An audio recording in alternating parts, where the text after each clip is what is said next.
Day to day news Bharat में मैं श्रेया शर्मा आपका स्वागत करती हूं। हम वादा करते हैं कि पूरी निष्पक्षता के साथ पत्रकारिता करेंगे और हमारा कोई भी पत्रकार फील्ड में किसी से किसी भी प्रकार का उपहार या विज्ञापन स्वीकार नहीं करेगा, ना ही किसी को ब्लैकमेल करेगा। हम दबे कुचले लोगों की आवाज बनते आए हैं और आगे भी बनेंगे। साथ ही हम ऐसी कोई खबर नहीं दिखाएंगे जिससे हमारी भोली भाली जनता मूर्ख बने या उन्हें किसी भी प्रकार का कोई धोखा मिले। हम लोकतंत्र के चौथे स्तंभ को और अधिक मजबूत करने की पूरी कोशिश में लगे हुए। अब बात करते हैं खबर की, जिस वक्त की बड़ी और अहम खबर सामने आ रही है। पाकिस्तान एक बार फिर अंतर्राष्ट्रीय आतंकवाद के नए और खतरनाक गठजोड़ का गवाह बनता नजर आ रहा है। इस बार मामला सिर्फ एक संगठन तक सीमित नहीं है, बल्कि मध्य पूर्व के आतंकी संगठन हमास और भारत में आतंकी हमले के लिए कुख्यात लश्कर-ए-तैयबा के बीच उभरते रिश्तों से जुड़ा हुआ है। जी हां, हाल ही में सामने आए एक वीडियो ने सुरक्षा एजेंसियों की चिंता बढ़ा दी है, जिसमें हमास के सीनियर कमांडर नजीर जहीर और लश्कर-ए-तैयबा के कमांडर राशिद अली संधू को पाकिस्तान के गुजरावाला शहर में एक साथ देखा गया है। ये मुलाकात सिर्फ एक औपचारिक नहीं थी, बल्कि एक सुनियोजित राजनीतिक और वैचारिक मंच पर हुई, जिसने पाकिस्तान की भूमिका पर भी गंभीर सवाल खड़े कर दिए हैं। ये मीटिंग पाकिस्तान मरकजी मुस्लिम लीग यानी PMML के एक कार्यक्रम के दौरान हुई है, जिसे लश्कर-ए-तैयबा का राजनीतिक चेहरा माना जाता है। इस कार्यक्रम में नजीर जहीर को मुख्य अतिथि के रूप में मंच पर बुलाया गया, जबकि राशिद अली संधू PMML के नेता के तौर पर मौजूद था। दोनों की मौजूदगी और खुले तौर पर मंच साझा करना इस बात का संकेत है कि हमास और लश्कर के बीच न सिर्फ वैचारिक समानता है, बल्कि अब संगठनात्मक तालमेल भी मजबूत हो रहा है। विशेषज्ञों का मानना है कि ये गठजोड़ भविष्य में भारत और क्षेत्रीय सुरक्षा के लिए गंभीर खतरा बन सकता है। नजीर जहीर का नाम सुरक्षा एजेंसियों के लिए नया नहीं है। वे वही हमास नेता है जिसने फरवरी 2025 में पाकिस्तान अधिकृत कश्मीर यानी POK का दौरा किया था। ये दौरा बेहद संवेदनशील समय पर हुआ था। आपको बता दें कि क्योंकि इसके कुछ ही हफ्तों बाद पहलगाम में आतंकी हमला हुआ था। POK में जहीर ने लश्कर-ए-तैयबा और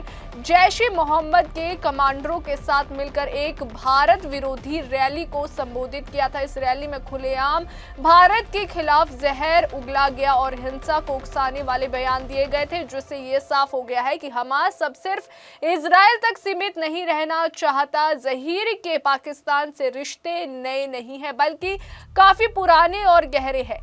जनवरी 2024 में वे कराची पहुंचा था, जहां उसने कराची प्रेस क्लब में मीडिया से खुलकर बातचीत की थी। ये घटना इस बात का सबूत है कि पाकिस्तान में हमास के नेताओं को न सिर्फ सुरक्षा मिल रही है, बल्कि उन्हें सार्वजनिक मंच भी उपलब्ध कराया जा रहा है। इसके बाद अप्रैल 2024 में वे इस्लामाबाद गया, जहां इस्लामाबाद माननीय हाई कोर्ट बार एसोसिएशन ने उसका औपचारिक सम्मान किया। एक घोषित आतंकी संगठन के वरिष्ठ नेता का खुलेआम सम्मान किया जाना पाकिस्तान की नीयत और उसकी आतंक नीति पर बड़ा सवाल खड़ा करता है। 7 अक्टूबर 2023 को इजराइल पर हुए हमास के हमले के बाद भी नजीर जहीर जो है कि पाकिस्तान में गतिविधियां लगातार बढ़ती रही। हमले के ठीक एक हफ्ते बाद 14 अक्टूबर 2023 को वे पाकिस्तान पहुंचा और देश की सबसे बड़ी इस्लामिस्ट पार्टी जमीयत उलेमा-ए-इस्लाम के प्रमुख मौलाना फजल उर रहमान से उन्होंने मुलाकात की। उसी दिन उसने पेशावर में आयोजित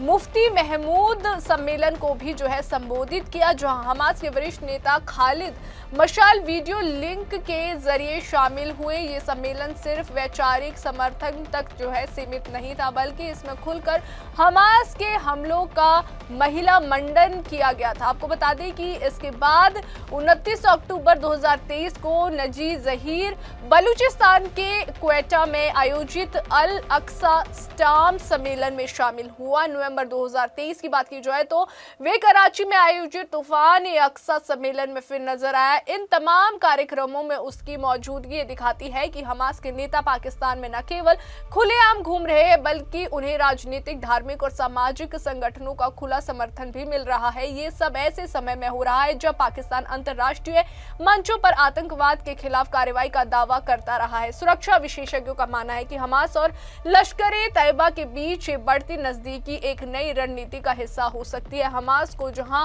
मध्य पूर्व में दबाव और सैन्य कार्रवाई का सामना करना पड़ रहा है, वहीं लश्कर तैयबा भारत विरोधी एजेंडे को आगे बढ़ाने के लिए नए अंतर्राष्ट्रीय समर्थन की तलाश भी कर रही है। आपको बता दें कि ऐसे में दोनों संगठनों का पाकिस्तान की धरती पर एक साथ आना बेहद खतरनाक संकेत माना जा रहा है। भारत के लिए ये घटनाक्रम इसलिए भी गंभीर है क्योंकि लश्कर तैयबा पहले ही कई बड़े आतंकी हमलों का मास्टरमाइंड रहा है। अब अगर उसे हमास जैसे संगठन से वैचारिक प्रशिक्षण या फंडिंग का समर्थन मिलता है तो इसका असर जम्मू कश्मीर समेत देश की आंतरिक सुरक्षा पर भी पड़ सकता है। विशेषज्ञ ये भी आशंका जता रहे हैं कि पाकिस्तान इन आतंकी संगठनों को एक साझा मंच देकर क्षेत्रीय अस्थिरता को जो है बढ़ावा देने की कोशिश कर रहा है। कुल मिलाकर नजीर जहीर और राशिद अली संधू की मुलाकात सिर्फ दो व्यक्तियों की बैठक नहीं है बल्कि आतंकवाद के एक नए अंतर्राष्ट्रीय गठजोड़ का संकेत है। पाकिस्तान में हमास नेताओं की खुली आवाजाही, सार्वजनिक मंचों पर उनकी मौजूदगी और स्थानीय आतंकी नेटवर्क से उनका जुड़ाव ये सवाल उठाता है कि क्या पाकिस्तान सच में आतंकवाद के खिलाफ है या फिर वे अब भी इसे अपनी रणनीतिक गहराई के तौर पर इस्तेमाल कर रहा है। आने वाले दिनों में ये मुद्दा अंतर्राष्ट्रीय मंचों पर भी उठ सकता है क्योंकि ये सिर्फ भारत ही नहीं बल्कि वैश्विक सुरक्षा के लिए भी एक गंभीर चेतावनी है। अभी के लिए फिलहाल इतना ही। देश और दुनिया की ताजा खबरें जानने के लिए देखते रहिए day to day news Bharat और हमारी चैनल को जो है लाइक, शेयर और सब्सक्राइब करना ना भूलिए।